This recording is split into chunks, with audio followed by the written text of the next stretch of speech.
What you mean? The Circle. Not the horror thriller one. No, those are rings. I think there's a Circle one too. Probably. I wouldn't know. Or in Croatia they just translate everything that's round as circle, so it's kinda... Yeah, well... Anyways, The Circle came out... Oh man, took us a while to see this one. Came out like 2-3 weeks ago, 2 weeks ago. I mean, for both of us to see it. So... Yeah, scheduling didn't work out. So we're You bringing saw it two last reviews. week, I saw it this week. So we're doing 2 today, but anyways, I wasn't expecting much from this movie. I wasn't even looking forward to it. I wanted to see when it comes up because it has Tom Hanks in it. Here's and the thing, Emma Watson. keeping in tradition of I have no idea what the movie is about until I actually go and see it. It's how I prefer seeing movies, not knowing anything about it. It helps me keep my mind open and I can actually experience the movie for the first time without any influence from the trailers or reviews. You know it's a Tom Hanks movie, you know it has Emma Watson in it, you know John Boyega's in it. Not a lot of screen time. Not a lot of screen time. But we'll come back to John Boyega just because there's a few things I want to talk about there. But overall, you know, the movie was gonna be dealing with privacy issues. Privacy in the age of internet and where our world is heading or could potentially end. Or where it will end one day. It's more of a message than a movie. Like it's Here's not one of those that I really want to see the book. Yeah, read it's the based book, on the book. because it's based on the book. I actually want to read the book just to see what the movie left out. Because you know, whenever you take the book, turn it into a movie, there's stuff that gets left out, and I want to see how that stuff influenced the overall story, which you don't get to see in the movie. And I don't think I don't know what they left out, but to me the movie works from beginning to ending. There's lots of twists and turns by the time you get to the end. Seeing Patton Oswalt doing his agent of S.H.I.E.L.D. kind of role was also kind of cool, but this time he was doing it for the other side, so to speak. So he was an agent, he was more of an agent of the Circle or Hydra or whatever you wanna. It was cool seeing that. And seeing the, I don't know, Emma Watson, and she stumbles into this company which is pretty much Google / Facebook / Apple in real world. /YouTube. / a bunch of other stuff. Listen, she gets thrown into this stuff and she starts a job. And at one point, as like she's there, service. yeah, that's customer rep. And so she's like what, maybe a week or so or a month into this job, and all of a sudden there's these two people who very cult-like, right? You're not joining any, you're not doing any extra curricular activities, as Emma Watson's character puts it, right? And she's like, and these people are, these aren't extracurricular, these are all options that are available to you and you can participate, but because you didn't, we wonder why you didn't choose. It's a lot of culty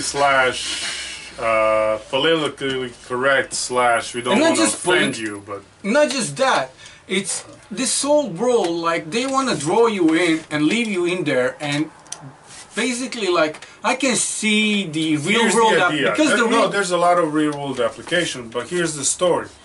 Actually, it's if you put your life online, you can get to do all this stuff a lot quicker, a lot better, with a lot more people. So it's good for you. It's not just about sharing, doing vlogs or sharing, I don't know, writing status updates. It's not just about buying stuff online. It's about doing all that and much more. Like, I don't know, there's part of the movie where everybody, I don't know, everybody who's using this service, or everybody who signed up for the Circle, they are all 18 years and older. They're all eligible to vote. Let's make the Circle official registry for the voters all around the world, not just in the US. And so there's also point in, and not just that, let's make it mandatory for people to vote, which to me makes no sense, because democracy, that's not real democracy, because democracy is all about... At that point Emma's character says something, for the first time everybody can actually vote, and that is the what democracy is all about. And I'm like, well, actually it's not. Exactly. Because you make it mandatory for them to actually do that. Because if it's mandatory for people to vote, that's not real democracy. I'm sorry.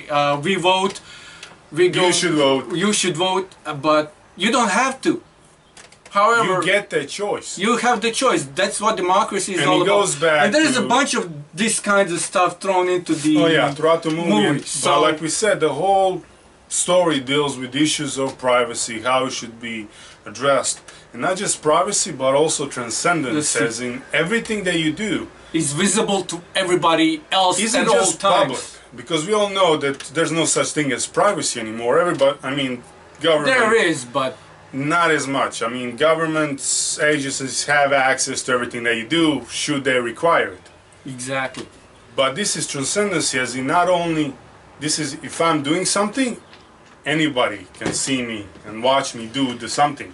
Exactly. And that was my problem with the movie, because it's all based around this idea where everybody needs to know everything about everything that everybody does. And then he kind of draws on toward. It goes further. And there's the question that Tom Hanks asks Emily Watson. He asks her, "Did you?" She does something. She breaks into this canoe, whatever thing, and then the security cam footage got leaked, whatever. And he asks her in front of the entire circle employee staff, like, would you have behaved differently if you knew you were being recorded? And she goes and says, yes, I would have behaved better, but listen, when we have that choice, like if we are forced to behave better, are we really being true to ourselves, or are we just trying to become... Is it freedom if you actually know that you... Like, I have to behave because there's all these cameras watching me, so I'm gonna behave differently because I know everybody's watching. Like I said, it's a whole... And they make the whole transcendency part of it. Transparency, they make it look like it's okay, like it's desirable, like it's something that really should happen. Yeah, and they bring in these people, Congresswoman, and there's this culmination of what is happening, and then it costs a young man his life. And then Emma Watson's character kind of goes into this whole blah, blah, blah, whatever. And instead of saying, okay, now that I saw the cost of what this does, let's not, instead of actually stopping it, she's like, well, let's take it further. Let's take it further. Let's make everything transparent. Transparent. And yeah, by the time the movie ends, there's this thing that she does that actually like kind of redeems her character. But it really doesn't, just because it makes everything worse. So hence no redemption. But if the question you were supposed to ask is like, how private should our lives be, and how private are they? And here's the thing, somewhere down the line, whatever happens in the circle, at the end of the circle, is gonna happen in real life. That's happening. That's gonna show. We're already heading there. We're on our direct course there. Maybe it takes a year, maybe it takes 5, maybe it takes 10, but we get there eventually. So this was kind of supposed to make you wonder, like, how much do I value my privacy? How much do I actually don't want people knowing what I do? Yeah, it's one of those reasons. Because they give you the good aspects, like, okay, if you're terrorist or if you're chasing a fugitive, it would actually help. But what if you're just a regular citizen? Minding your own business and just trying, you know, why would anyone want to, you know, this is why we don't watch reality shows, this is why we don't read celebrity gossip. I don't care what other people do with their lives. It's none of my business. I could care less. I know there's people who like knowing that stuff and like want to know that stuff. And to some degree, I can understand it, because I don't know. It's like our politicians. I want to know what they do with their time. Because they're not doing anything. So when they're at work, I want to know who's... Wait, they work? Maybe it's different in US. I don't know.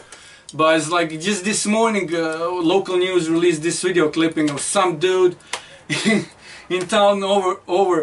He caught like a mayor candidate in corruption, like he was being in the middle of the bribery. It turns out they're both, you know, corrupt in some way or another. So listen, sometimes I can understand like these applications, like they are valuable to us, like we should be able to control how our government operates, make sure that they're doing everything that they can with their time that's basically paid by us. So some transparency from the politicians should be required, but I don't need to know what they do in their personal lives. I don't have to know. I don't care to know. I don't need to know or want to know. And there should be like some... When they're on the job, I'd actually like to know, are they doing stuff that actually helps us, but even though they're not, obviously. But on the other hand, it's like, I don't need to know. People's personal life should be personal life. Let there be light. Yeah. So... yeah, it's a cautionary tale of where our lives are heading, and to me this movie, I hate making comparisons just because of the whole box office score for this movie, but to me what Truman Show was in the 90s for reality TV, The Circle is the same cautionary tale for the rest of our lives in regards to the internet, age of the internet, and where our lives are heading due to social media. Lack of privacy and transparency and demand for more of it. So we're heading there, and I think the movie was supposed to be that. Oh yeah, but it was supposed to make you wonder, make you question when you leave it. Okay, like, are we really heading there? Yes, we're heading there. And what can I do to change that? What can I do to either slow it down or speed it up? And how much do I actually value my privacy? And so it's not a, you know, in that regard, it's actually a very well done movie. Just like they do in Blind Spot, or Designated Survivor, wherever, when they have this like safety over privacy thing, it's like, you know what? If you need my consent for something, ask for it. If you need to go and do something without asking it, you're either gonna do it or you won't. So it's like, I don't want to change my privacy for anything, really. I really don't. Some aspects of a person's life should remain that. Yeah, just like in Winter Soldier, you know, it was like security with Nick Fury and Captain America taking one side or the other, and then continuing in Civil War. It was the same thing throughout the whole movie. Should I have access, you know, to every single device on the planet just so I can stop a terrorist attack? You probably should have access to it, but you don't. So figure it out, you know. So, and there was also, they kind of do. But the same thing happened in The Dark Knight. You know, when Batman was chasing Joker all around town, and Lucius Fox, Morgan Freeman, he was like, I hate that you have to do this, access every device, every camera in the city, just so you have to find Joker. You should be able to do it without all that, but I don't know if it was called Doomsday Device or something like that, but Batman took advantage of it. He found the Joker. Lucius Fox left him, and the rest is... he destroyed it. Enters his name. Because that was the condition. I'm gonna use it just this once to find the Joker, and that's it. So there is a question of where is the line drawn. You cannot leave this movie, and you can't leave this movie and not talk about privacy and if you missed it for whatever safety reason, or privacy, you can actually go and watch it. It's still playing, so yeah. At least here it is. And speaking of characters, we said there's Emma Watson's in it, Tom Hanks is in it. They both do a great job. Oliver Platt is in it again, does a phenomenal job. Karen Gillian is in it. You wanted to, yeah, she plays a minor role. You wanted to talk about John Boyega. Oh yeah, John Boyega doesn't get a lot of screen time, but he's the naysayer in this whole story, if you would. He's more like a whistleblower, but he's not really a whistleblower because he accepted the money that they actually paid him out. He got paid, so... He created the Real You web service. True You, yeah, whatever it's called, that the whole circle thing is based upon, or evolved from, and he saw how people are losing their privacy because of something he created. He doesn't like it. He wants to destroy it. Again, he's probably unhappy with the way things end. I'm not sure. They never show it. Yeah. But at the end of the story, what I really wanted to talk about with John Boyega, he was actually channeling early Denzel Washington. Okay. The Pelican Brief? or earlier? Just general 90s. The way he moves, the way he holds himself, the facial expressions, the way he talks, you can actually copy what he does. Exactly how so if he's following, and the movies he's acting in, if he follows the same pattern as, he's gonna be great. I think he has a great future. Yes, potential. Himself, so yeah. A lot of them. You know, with the Star Wars Episode 8 and Pacific Rim 2 coming out for him. Yeah, I can. Yeah, speaking of Charlie Hunnam earlier, so if you watched our other review we dropped today, so for King Arthur. You first. I did the Arthur first. You did the okay. Just because it's a cautionary tale, I equal it to Truman Show of the 90s because it does the same job. Just like Ed Harris was the villain in that movie, Tom Hanks is kind of the villain here, though they're not really true villains, but they are, but they're not. But whatever. Antagonist. Let's call him the antagonist because there's no really. So I'm gonna go a little bit higher, and I'm gonna give it 24 out of 30. Well, I'm gonna go with a solid 21. Listen, I like the movie for what it is. It's a cautionary tale, like you said. I like the way that they did it. I like the story. I don't like the way they ended it. To me, it was very open-ended. Because. Not really, because instead of I did not. I think it was very realistic. It was. I think it was agree very with realistic. that one. I just said I don't like the way it ended. Okay. And for that reason, it's 21. Yeah, I kind of go dark. I'm gonna apologize if you made it this far. I'm sorry for the video quality. It's at this point we're kind of going dark. We'll try to fix it, but you know, the location, the sun coming in from the west, it just. No, we keep on going. See, okay. It gets better. Yeah. So it's a solid 21. Like I said, I like the story. 21. I can't go higher. I can't go lower. Okay. Well, that's it for us for today.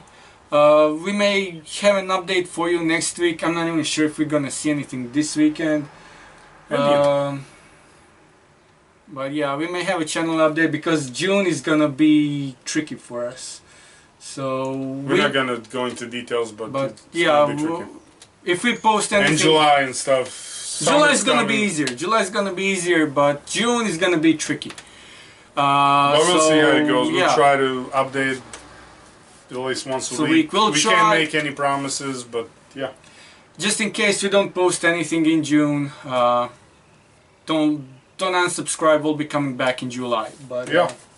Anyways, so like, subscribe, and share, and comment below. Let us know what you thought about this review, movie, whatever. Yeah. We always appreciate a good discussion. Pesh Bros.